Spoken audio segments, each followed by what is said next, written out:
Hi, it's Jackie from Jackie Jones Coaching and Psychotherapy, and I just wanted to do a quick video around mental health. I've been posting quite a bit on my Facebook page today about it being Men's Mental Health Month and Movember and all those sorts of things. So I just wanted to share some things for you to think about if you feel like at the moment your mental health has took a bit of a dip. So I'm going to share my screen and just talk a little bit about some of the things that you can look out for. So here is the first screen that I want to share. Feel free to share this with anybody that you think might find it helpful. But as a psychotherapist, one of the psychological things that we look at are thinking, feeling, doing, and physiological. Physiological just means what's happening in your body. It's just a word that they use. So the first one, thinking. Just spend a little time and be aware of where your thoughts are and what your thinking is all about at the moment. You might find that you're having problems remembering things. When we're feeling overwhelmed or we're overthinking and our mind is really busy, our memory is one of the first things that can start to play tricks with us. We forget things. You might find that you're writing more lists than what you normally would, because literally if you don't write it down, it doesn't get done. You might find that you're having difficulty in concentrating, work meetings. You might start daydreaming and finding difficulty in focusing. Poor judgment is another one.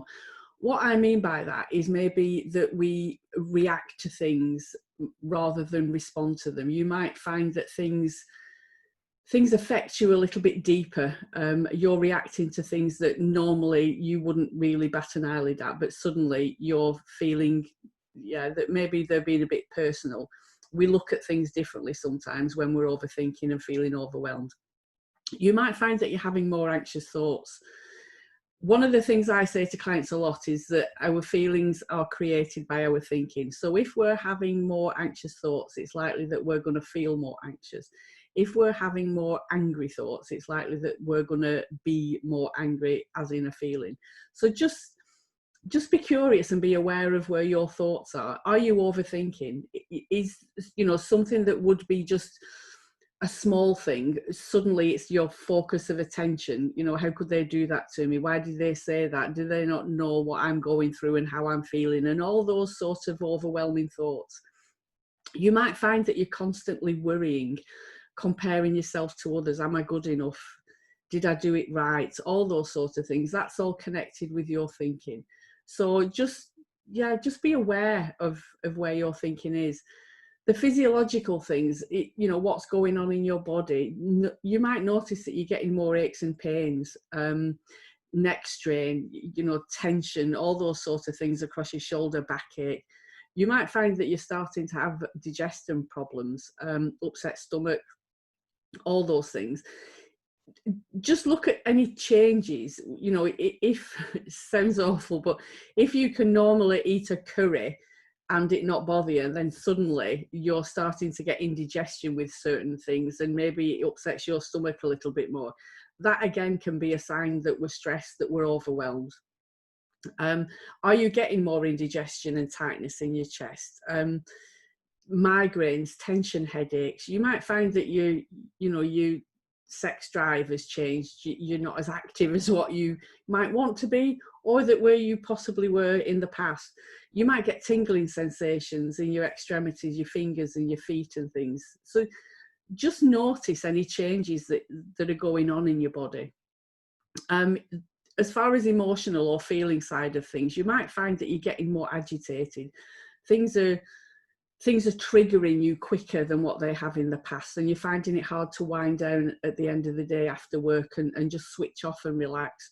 You might be more moody. Your mood swings might be a little bit more noticeable for you. You're short-tempered.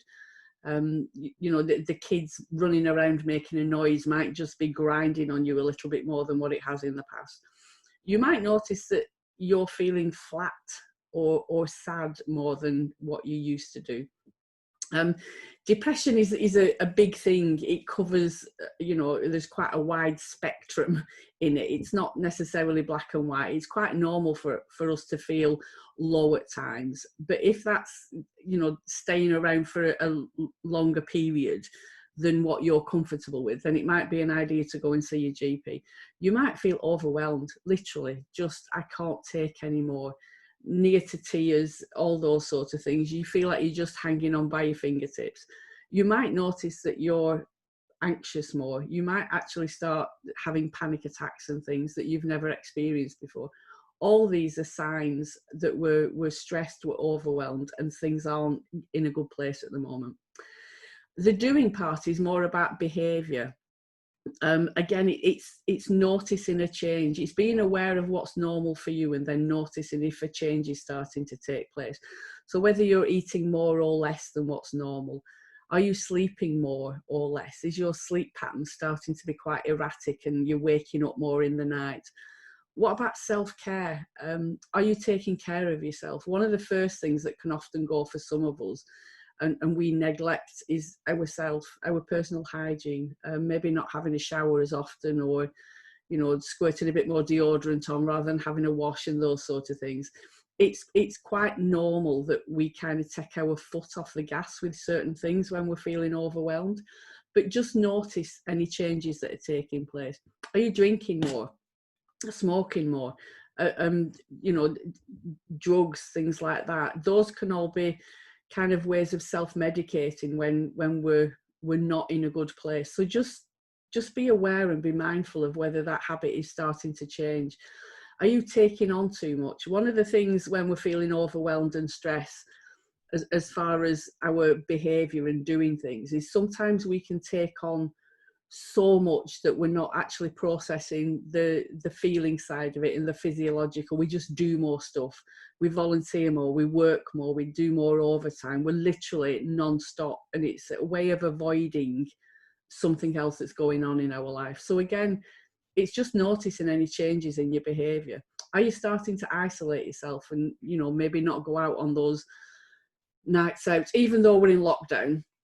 And they're probably not occurring at the moment. We're in week 2 of our second lockdown in the UK, so you know we are isolating more. But in the normal world, when we get back to it, these are some of the things that you can just start to notice about yourself.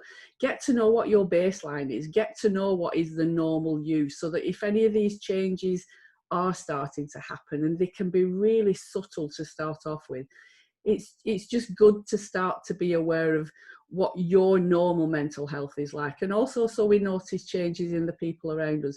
You might have a work colleague that suddenly, you know, not chatting at the water cooler as much as what they used to do, or, you know, in the canteen at work, they're sitting in the car on their own and things. Just notice those sort of changes. So that's the first one that I wanted to share with you. Hello, I've just stopped sharing my screen. And the next part is just, you know, what can we do if we notice that these changes are starting to happen, or, you know, one of our mates or somebody at work, a family member, is starting to do these changes. What can we do? You know, what can we suggest to them? Maybe it's not about fixing them. We can't fix somebody else's mental health, but it's about being there on the journey and supporting them, and, you know, just maybe offering suggestions and see where that goes. So I'm going to share my next screen with you, which is a little bit about what we can do. If I take this one down, then hopefully you've got the right one. So things that can help: reach out, check, you know, chat to a mate, somebody that gets you, somebody that you've got history with. My son is ex-military, and, you know, he's in touch with a lot of his friends that are still in the military or that are ex-military. That it's just banter. It's just connecting with people that kind of get you, that you've got a history with. Ask a mate how they are as well.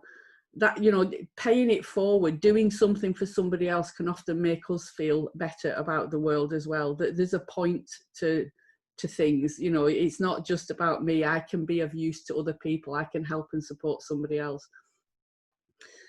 Reduce social media. This is an interesting one, because part of this is saying connect with people, and we're isolated. So some of the ways that we, you know, the only way that we can connect with people is via social media at the moment. But be selective about the groups that you're in.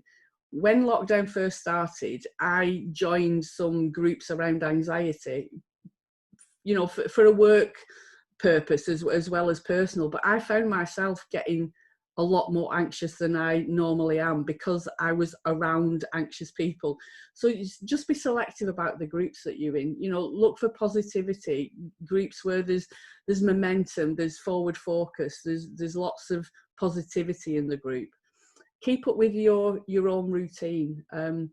Getting up in the morning, you know, going to bed, regular eating, regular exercise, the things that you would normally do.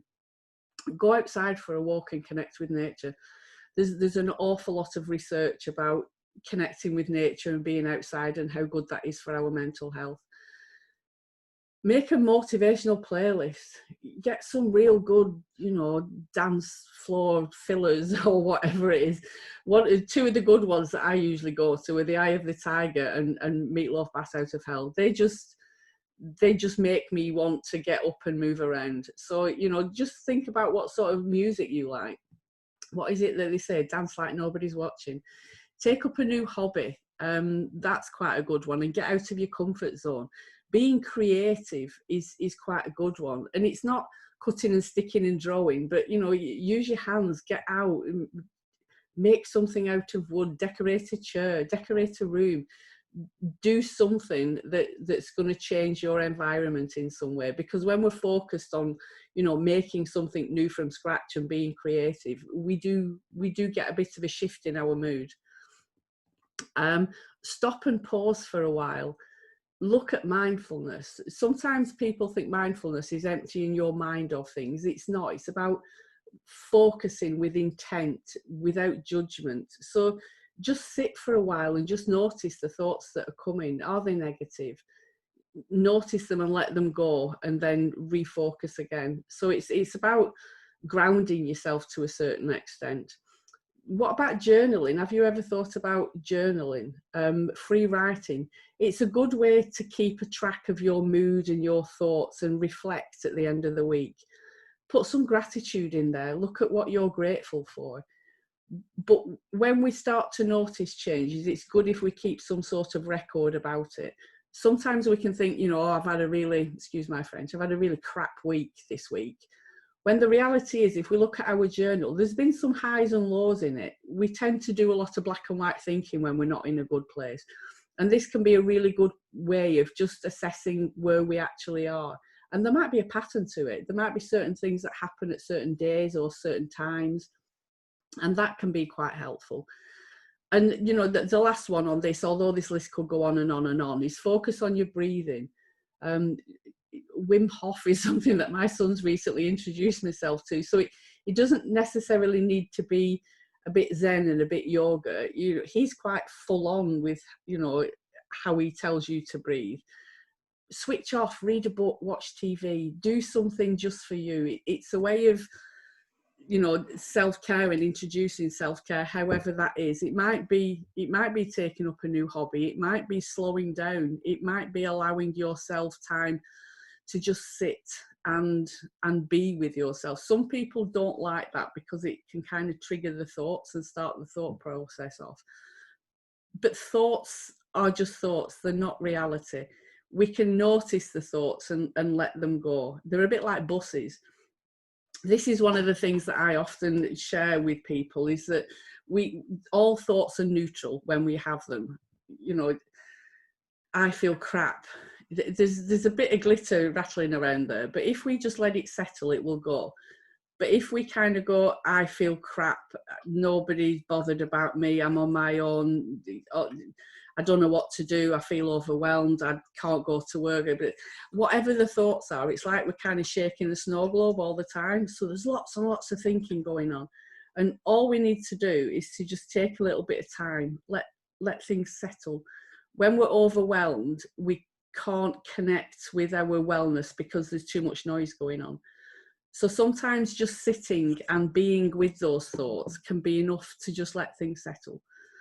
I hope that helps. You can contact me at any time via message. You can contact me, Jacci at jaccijones.co.uk, or via my Facebook page, which is Jacci Jones Coaching. And I've got lots of free stuff available on YouTube and a podcast and everything. But just get in touch, and hopefully this has been of some use to you. Feel free to share it, and I shall be back soon with more videos. Take care.